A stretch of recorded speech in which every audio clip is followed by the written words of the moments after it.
大家好，这是近1个月前移植完青花菜与花椰菜后，浇完水还没盖上网的状况。由于气温比往年高，叶菜蛾出现的时间也变晚了。直到这几天呢，才明显感觉叶菜蛾开始大量活动。种植十字花科类前置作业如果有做好，虽然一开始需要花一点功夫与时间，但盖上网之后就可以几乎放养的方式种植了。而需要这样大费周章的做出垫高的菜床，主要是已经开始为夏天种植做准备。这样垫高的方式，除了可以降低土壤湿黏的程度，瓦片围起后呢，也可以避免雨水冲刷土壤往下流。经过5天后，准备开始再次的浇水。而这沟槽式的设计有仿照惯行农法蔓延的方式，并不将水浇在植株旁，而是采用沟槽式蔓延的方式。需要经过这么多天才浇水，除了因为土壤保持团粒的结构有很好的保水性，也是在等翻松后的土壤缝隙可以适度的结合，避免水一流入沟槽后又从缝隙往外流。为了控制水量，避免水流过大呢，第一次使用的是水族箱用的 USB 盛水马达。除了可以慢慢的进行蔓延，也可以不用掀开网子。浇灌的过程就可以不用理会去做其他事。而慢速浇灌的方式，对于发生土壤板结的作物区呢，除了会比较好将土壤浇透水，也可以避免水流的到处都是。尤其是在种植的菜地采用大量的水浇下去，水很容易出现溢流的情形。不该有水的位置呢，水一多就容易长草。在经过8天后，杂草生长的位置大都是在沟槽里。主要长在沟槽里，日后也会更容易清理。目前的杂草还很矮小，加上凹槽土壤比较潮湿，这等草再长高一点，要拔除也会比较容易。而自然农法的重要概念呢，是学着与杂草共存。关于抢肥的问题倒是不用担心。3天后台风就来了，雨停之后呢，避免向光性的影响，将植株的间距给打乱。先将植株扶正的动作，至于杂草就继续让它生长。如果种植范围比较小，又是在住家旁种植呢，要把草拔掉也是可以，只是比较花时间。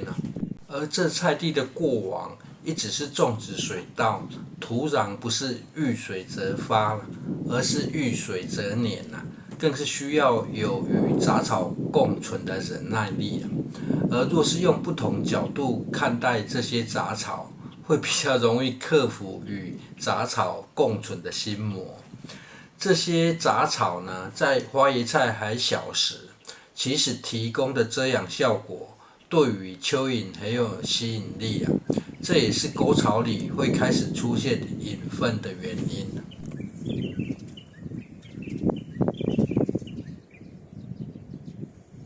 经过扶正后的隔天呢，感觉状况都还不错。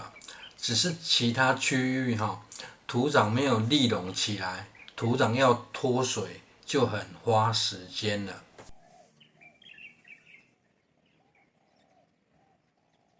等了1星期，土壤就是不愿意干。杂草生长的高度再不清理呢，就要长草籽了。先测试拔除青花菜位置的杂草与松土。除草时带起的土壤并不多，而整理过后，土壤的表面1天就可以干燥。于是就开始除草松土与摘除作物下叶片。让花椰菜下方靠近土壤的位置可以更为通风啊。十字花科类作物贴近地面位置的叶片，建议要摘除啊，保持通风也可以降低病害的机会啊。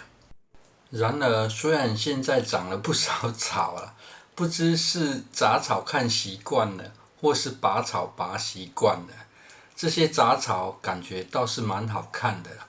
这种数量跟菜地相比，根本是小巫见大巫啊，也或是已经到了见山不是山的境界啊。看到了杂草下土壤提供的活力，反而让人欣喜啊。杂草只是短暂的过客罢了。无法忍受杂草的话，那就来除草吧。沟槽里的土壤因为粘性比较高，现在这种草的高度拔起来比较不会断掉，会比较快啊。至于两侧比较高的位置呢，土壤一开始是粗的团粒结构啊，除了透气，要拔草也会比较容易啊。沟槽里既然要拔草，就斩草除根，也顺道松土了，将沟槽继续挖深啊。挖起的土壤则用来护住边坡啦，而这含有养分的土壤可以摆放到植株旁。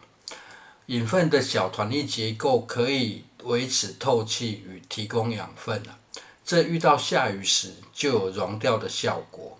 由于花椰菜是一次性的作物啦，杂草大概只要种植1个月后清除一次呢，等采收完整地时再进行清除杂草就可以啊。别老是把自己弄得那么累哈，才是很认真在照顾啊。而再次挖深沟槽的原因，除了可以让两侧维持干燥，这样大小的花椰菜根系已经钻很深了，水只要浇在底部就好，这可以减少一些琐事啊。而尤其是要使用易肥肥力可以更被充分利用。整理好之后，看起来有更舒服吗？至于施肥的问题呢，很想说这是自然农法啦，所以再次挖沟就是在施肥了。不过这样说呢，应该有人会很难接受哈，毕竟敢完全不施肥的人比较少啊。这是因为平常就有养地增加有机质的做法了。因为不是叶菜类啦，所以后期可以施用钾肥。就再分享一下沟槽蔓延省事施肥浇水的方式啊。这在天气比较热的时候可以偷懒轻松适用的方法。现在使用的是中型沉水马达，所使用的电力是机车电瓶啊。这在没有可以插电的地方会比较方便啊。虽然家里也有大型插电的沉水马达，但是会很有杀鸡使用牛刀的感觉。这么小的沟槽应该不用几秒就会溢流出来，整个蔓延过程就几乎是在收放延长线而已啊。过往还没有使用虹吸净水前，曾经测试过环绕水池充满，大概也只需要10几分钟。虽然现在是在种植冬天的菜啦，不过却是已经在为气温日渐升高的环境铺路了。温度过高，作物可以使用遮阳设施啊，但人也要考虑一下，撑得住高温佛哈。垫高菜床不仅是在降低土壤湿黏的干扰啊，蔓延的方式也不只是图个轻松啊，也有降低土壤表面湿度的效果。趁天气凉爽，改善设施算是很好的时间点啊。等夏天天气变热才做的话，会蛮辛苦的。以上分享，谢谢收看。